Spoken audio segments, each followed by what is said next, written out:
Hello friends, Mathematics with Parag Tamuli channel লৈ তোমালোকক স্বাগতম জনাইছো। আজিৰ পৰা নৱম শ্ৰেণীৰ পাঠ্য তোমালোকলৈ আৰম্ভ কৰিছো। ইতিমধ্যে নৱম শ্ৰেণীৰ বহু ছাত্ৰ ছাত্ৰীয়ে মোৰ লগত যোগাযোগ কৰিছে আৰু তেওঁলোকৰ বাবে মই প্ৰথম চেপ্টাৰৰ পৰা আৰম্ভ কৰিছো। তোমালোকৰ প্ৰথম চেপ্টাৰটো আছে সংখ্যা প্ৰণালী। এই সংখ্যা প্ৰণালীৰ বিষয়ে জানিবলৈ হ'লে প্ৰথমতে তোমালোকে কিছুমান নাম্বাৰৰ বিষয়ে জানিব লাগিব আৰু সেইকাৰণে মই এটা সৰু ভিডিঅ' তোমালোকলৈ আগবঢ়াইছো। তোমালোকে প্ৰথমতে কি পাইছিলা? কিছুমান নাম্বাৰ পাইছে যাক আমি নাম বুলি কি বুলিছিলো? স্বাভাৱিক সংখ্যা। কি সংখ্যা? স্বাভাৱিক সংখ্যা। স্বাভাৱিক সংখ্যা বুলি কৈছিলো। কিছুমানক আমি পূৰ্ণ সংখ্যা বুলি কৈছিলো। পূৰ্ণ সংখ্যা বুলি কৈছিলো। স্বাভাৱিক সংখ্যা, পূৰ্ণ সংখ্যা, অখণ্ড সংখ্যা, এনেকৈ বিভিন্ন সংখ্যাৰ আমি নাম কৈছিলো।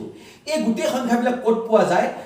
এডাল নাম্বাৰ লাইনত পোৱা যায়। গতিকে নাম্বাৰ লাইনডালতে তোমালোকক মই গোটেই কথাবিলাক বুজাবলৈ যত্ন কৰিম। নাম্বাৰ লাইন মানে অন্য একোডাল নহয়, এইটো এটা মাত্ৰ এডাল লাইন আৰু ইয়াৰ মাজতে তুমি শূন্যটো আছে বুলি ভাবি লোৱা। এই শূন্যটোৰ সোঁহাতে সকলোবোৰ পজিটিভ নাম্বাৰ আৰু বাওঁফালে সকলোবোৰ নিগেটিভ নাম্বাৰ। এই লাইনডাল এনেকৈ আগবাঢ়ি গৈ আছে। তুমি যদি কিছুমান সমান সমান জোখত দাগ মাৰি লোৱা, এনেকৈ দাগ মাৰি লোৱা, সমান সমান জোখত দাগ মাৰি লোৱা, তেনেহ'লে তুমি পাবা এইফালে 1 2 3 4 5 6 7 এনেকৈ আগবাঢ়ি গৈ আছে আৰু এইফালে আহিলে -1 -2 -3 -4 -5 এনেকৈ আগবাঢ়ি এইফালে আহি আছে। এতিয়া সদায় সংখ্যাৰ ভ্যালু, সংখ্যাৰ মানটো এইফালে কম, বাওঁফালে কম, সোঁফালে বেছি। গতিকে এইফালে যিমানে আহি থাকিবা কমি কমি আহি থাকিব, এইফালে যিমান আগবাঢ়ি গৈ থাকিবা সিমানে বাঢ়ি গৈ থাকিব। এতিয়া এইডালেই হ'ল সংখ্যা ৰেখা আৰু এই সংখ্যা ৰেখাবিলাকৰ এইখিনিক কোৱা হয়, অৰ্থাৎ য'ত 1ৰ পৰা আৰম্ভ হৈছে তাক কোৱা হয় স্বাভাৱিক সংখ্যা। স্বাভাৱিক সংখ্যা ইংৰাজীত কি বুলি কয় কোনে পাৰিবা? Those are from English medium students. This is called natural number. Natural number. This is called natural number. আজি যেতিয়া জিৰ' আৱিষ্কাৰ হ'ল, নেচাৰেল নাম্বাৰৰ লগত, স্বাভাৱিক সংখ্যাৰ লগত জিৰ'টো যেতিয়া ইনক্লুড হৈ গ'ল, জিৰ'টো যেতিয়া সোমাই পৰিল, জিৰ'ৰ পৰা যেতিয়া আৰম্ভ কৰিম এইখিনি কোৱা হয় পূৰ্ণ সংখ্যা। পূৰ্ণ সংখ্যা। পূৰ্ণ সংখ্যা মিন্স কি? Whole number. Whole number. পূৰ্ণ সংখ্যা। এতিয়া এইফালে শূন্যটোক যদি আমি মধ্যম স্থানত ৰাখি লওঁ, শূন্যৰ পজিটিভো নাই, নিগেটিভো নাই। গতিকে শূন্যৰ এফালৰখিনিক, শূন্যৰ পৰা ইফালৰখিনিক আমি পজিটিভ নাম্বাৰ, ধনাত্মক ৰাশি বুলি ক'ব পাওঁ আৰু এইবিলাকক কি বুলি কোৱা হওঁ? নিগেটিভ নাম্বাৰছ, ঋণাত্মক নাম্বাৰ। ধনাত্মক নাম্বাৰ আৰু ঋণাত্মক নাম্বাৰ। এই ধনাত্মক, ঋণাত্মক, শূন্য এই গোটেইবোৰ সকলোবিলাককে লৈ এইবিলাকক কোৱা হয় অখণ্ড সংখ্যা। অখণ্ড সংখ্যা। অখণ্ড সংখ্যা দুই প্ৰকাৰ পালো তেতিয়াহ'লে। ধনাত্মক অখণ্ড থাকিব, ধনাত্মক অখণ্ড, ঋণাত্মক অখণ্ড। কিন্তু স্বাভাৱিক সংখ্যাৰ ক্ষেত্ৰত সেইটো নাই। পূৰ্ণ সংখ্যাৰ ক্ষেত্ৰত কিন্তু এটা কি আছে?